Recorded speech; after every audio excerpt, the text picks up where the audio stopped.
Today I'm gonna take you on a little journey into the world of computer graphics and 3D. And by the end of the video, we'll create a fully finished character models that could be imported into the game or honestly any 3D project you want. But we're not just going to randomly make something. We need an idea first, and ideally something trendy, something that looks cool and gets people attention. Luckily, this is an age of AI, so the plan is simple. First, we jump onto Pinterest and grab a couple of references, poses, clothing, maybe a hairstyle, whatever looks interesting. Then we throw all of it straight into ChatGPT and lets it generate a concept based on those references.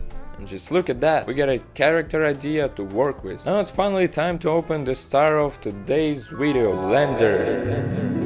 For those who don't know, Blender is a completely free and incredibly powerful 3D software used for modeling, animation, rendering, simulation, basically everything. To speed things up, I downloaded a base body model on the internet. Using that as a straight point, I shape the proportions and block out the general silhouette of our future character. After a bit of tweaking, we end up with something like this, a simple base that we can build on. But of course, our character still needs a head, and this time we're not downloading anything, we're sculpting it ourselves. So I grabbed my graphic tablet and start sculpting the face from the scratch. After about 2 hours of intense sculpting, pushing vertices around and fixing proportions, the result finally starts to look human, which is always a good sign when you're making a character. Next step, clothes. Our virtual woman probably doesn't want to walk around the 3D work without them, so we need to fix that quickly. Instead of modeling clothes manually, we're going to use the cloth simulator, which is honestly one of the coolest features in Blender. You might have seen it in some videos in YouTube shorts probably. The process is surprisingly simple. You start with a cube, cut a few holes where the arms and neck should go, then apply a cloth modifier. After that, you run the simulation and let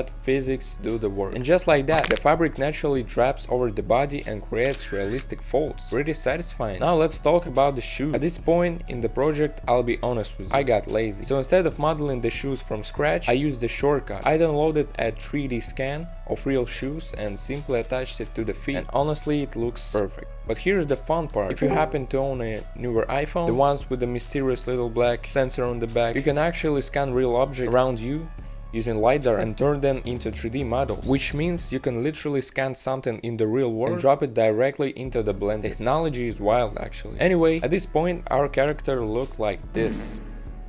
Something still feels missing, right, the hair. Hair is also one of the trickiest part of character creation, but we're going to do it using curves. The idea is pretty simple. First, we create a circular curve and shape it so it represents a strand of hair. Then we add another curve and place it along the surface on the head. In the newer version of Blender, there is a modifier called curve to tube, which basically converts curves into geometry. So we select the curve, pick the custom profile using the eyedropper tool, and suddenly our curve turns to actual strands of hair. Now comes the part that's not exactly exciting, placing hair stands, one by one, over and over again manually. It's slow, repetitive, and honestly kind of boring, but after a while, when all those strands come together, we finally get a pretty convincing hairstyle. And at this point the character is starting to look alive. But remember something important. At the beginning of the video, I said we're making a game-ready character, and that what means we still need to do something called retopology. Here's the problem. When you sculpt a model, it usually ends up with millions of polygons. That's great for sculpting, but terrible for games. Games need models that are lightweight and optimized. That's where retopology comes in. Retopology is the process of rebuilding the model with a much cleaner and more efficient polygon structure. It reduces the number of polygons dramatically and also makes sure the character deforms properly when animated. The only downside? It's extremely slow, repetitive, and sometimes painfully boring. But here's the thing, I actually cheated a little bit. Earlier in the video I already showed you the retopologized version of the model. The original sculpt actually looked like this. As you can see, the polygon count here is absolutely insane. And this is what optimized topology looks like after the retopology. Once the topology is ready, we create a UV map. For this model I used Blender Smart UV project, which quickly unwraps the geometry so textures can be applied properly. After that, we export everything into the mighty Substance Painter. Substance Painter is a texturing software, and before we start painting textures, we need to do something called baking. So what exactly is baking?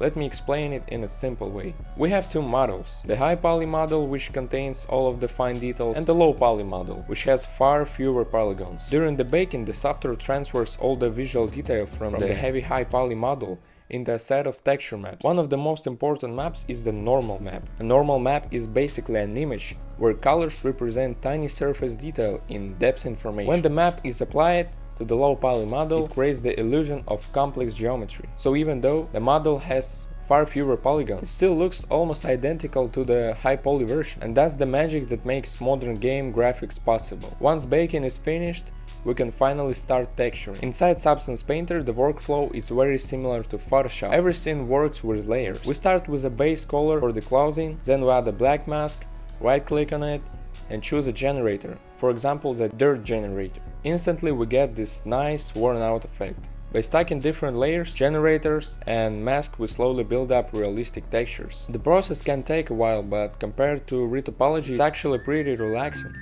And finally, everything is ready. We bring the model back into Blender, build a simple scene, set up the lighting, and render the final results. And that is what our character looks like in the end. Not bad for something that started with a couple of Pinterest images and a bit of AI help. If you enjoyed this video, make sure to subscribe, or at least leave a like. It really helps the video reach more people. Thanks for watching, guys. See you in the next one. Bye.